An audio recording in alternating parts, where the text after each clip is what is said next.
pada video kali ini kita akan bahas topik bahasan baru masih seputar AI. Nah, topiknya adalah seputar machine learning ya, atau pembelajaran mesin. Mungkin teman-teman juga pernah ada yang mendengar istilah machine learning, tapi belum paham nih machine learning itu apa. Nah, kalau yang belum tahu, mari kita belajar sama-sama ya. Kita sharing, mari kita belajar beredukasi bersama Mutiara. Pertama, kita pahami dulu dari definisi mesin learning-nya, yaitu memahami dasar-dasar pembelajaran mesin.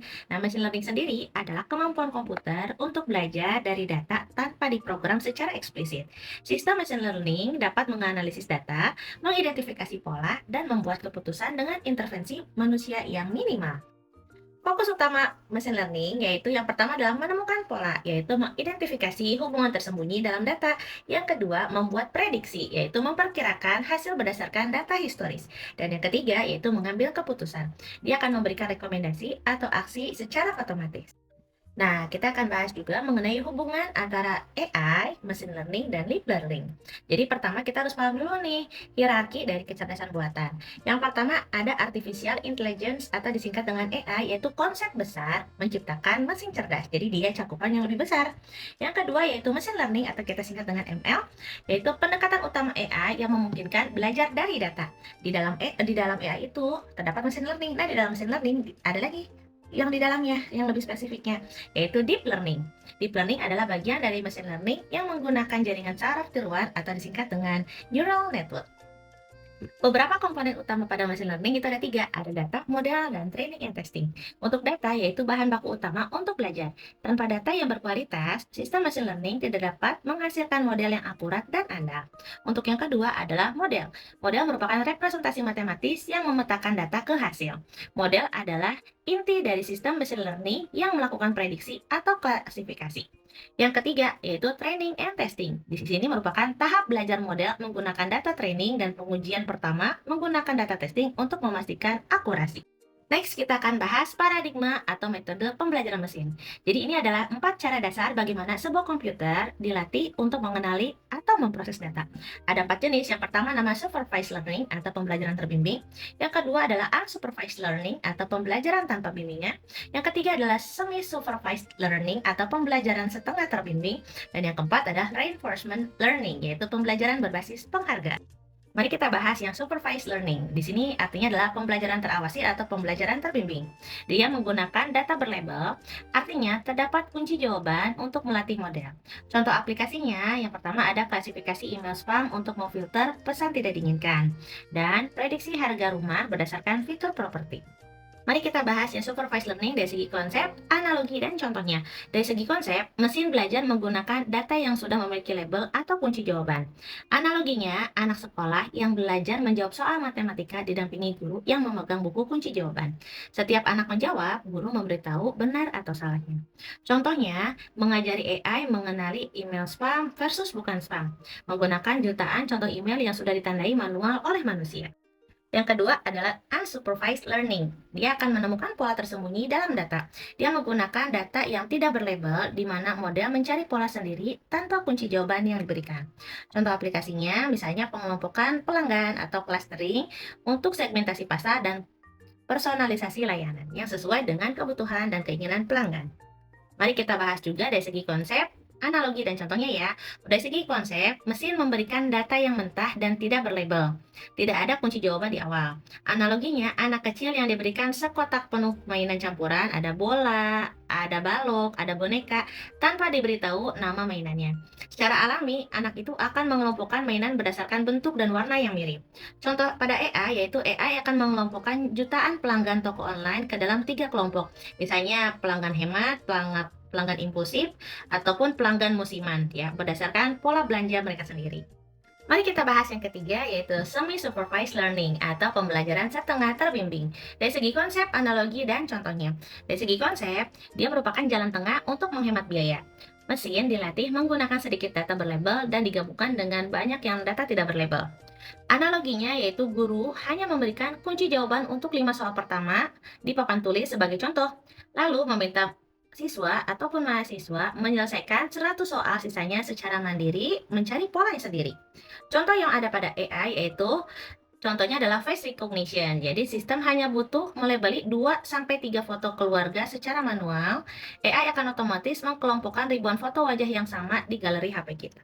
Sama seperti contohnya kayak di Google Foto ya. Nah, itu kan ada pendeteksi dari segi wajah gitu ya. Apakah kalau yang ada berlabel bisa kita langsung kasih label sesuai dengan kontak handphone ataupun kita bisa kasih kontak yang secara mandiri, atau kita biasanya sistem juga akan memberikan apakah 2 foto ini orang yang sama atau tidak, yes atau no. Nah, itu juga salah satu contohnya.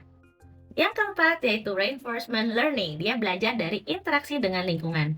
Model belajar melalui interaksi dengan lingkungan dan mendapatkan reward atau punishment. Contoh aplikasinya apa ya? Misalnya robotika dan game AI seperti AlphaGo. Mari kita bahas dari segi konsep, analogi, dan contohnya ya. Dari segi konsep, sistem belajar bukan dari dataset yang statis ya, melainkan melalui interaksi langsung dengan lingkungan secara berulang atau trial and error menggunakan sistem hadiah atau reward dan hukuman atau penalty atau punishment ya. Analoginya, melatih anjing peliharaan. Jika anjing mengikuti perintah duduk, kita beri biskuit atau reward atau makanan ya. Nah, jika dia menggonggong, kita tidak beri apa-apa atau diberi teguran atau penalti atau punishment gitu ya.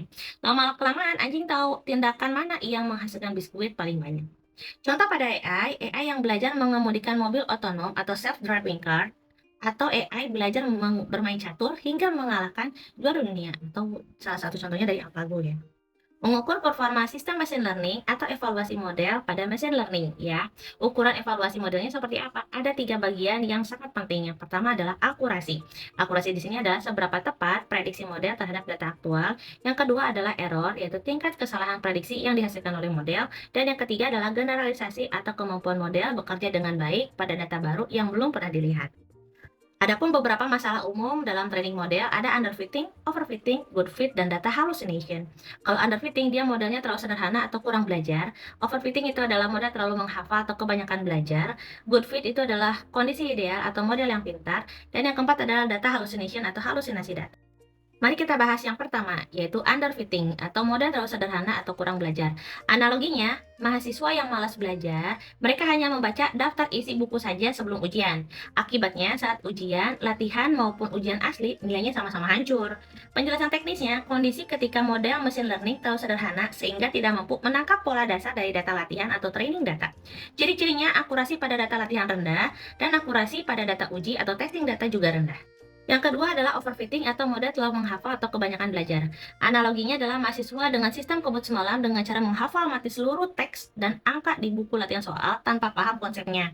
Saat diberikan soal latihan yang sama persis, nilainya 100, tapi begitu hari ujian asli dan angkanya sedikit diubah oleh dosen, nilainya langsung anjlok karena dia tidak bisa fleksibel. Penjelasan teknisnya yaitu kondisi ketika model machine learning terlalu fokus menghafal detail dan noise atau gangguan atau variasi acak pada data latihan. Model ini sukses besar di data latihan tapi gagal total saat menghadapi data baru. Ciri-cirinya akurasi pada data latihan sangat tinggi, hampir 100%, tetapi akurasi pada data uji sangat rendah.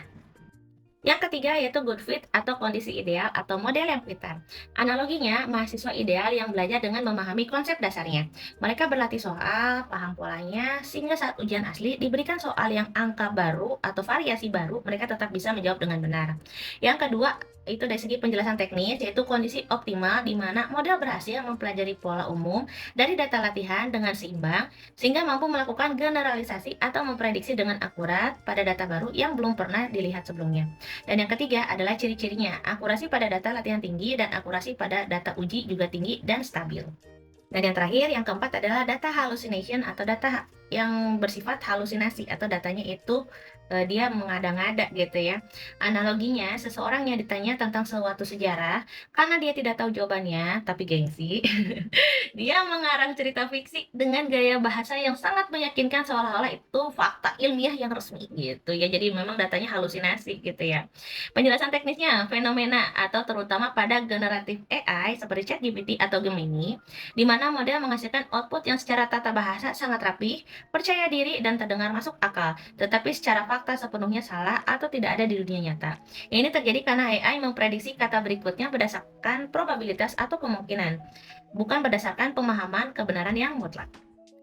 Next, yang terakhir yaitu aplikasi dunia nyata pada penerapan mesin learning ya, atau penerapan mesin learning di kehidupan sehari itu kira-kira apa ya? Yang pertama itu digunakan pada rekomendasi Netflix atau Spotify atau beberapa aplikasi multimedia untuk personalisasi konten, atau YouTube ya, itu juga sama. Jadi, biasanya, pengguna dengan sistem itu akan beda setiap algoritmanya. Misalnya kalau user ke satu algoritmanya lebih senang di dunia politik, atau yang kedua, user kedua lebih senang di bidang teknologi, yang ketiga lebih senang di bidang F&B. Nah, itu juga pasti kontennya menyesuaikan atau sistem akan memberikan rekomendasi tampilan yang sesuai dengan keinginan si user ya.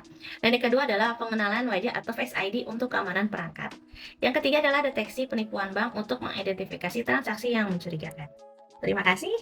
Itulah materi yang sudah kita bahas mengenai machine learning, mudah-mudahan bisa dipahami dengan baik. Sekian dulu, sampai jumpa di video-video selanjutnya. Jangan lupa untuk selalu sharing ilmu pengetahuan supaya makin tahu, makin banyak ilmu.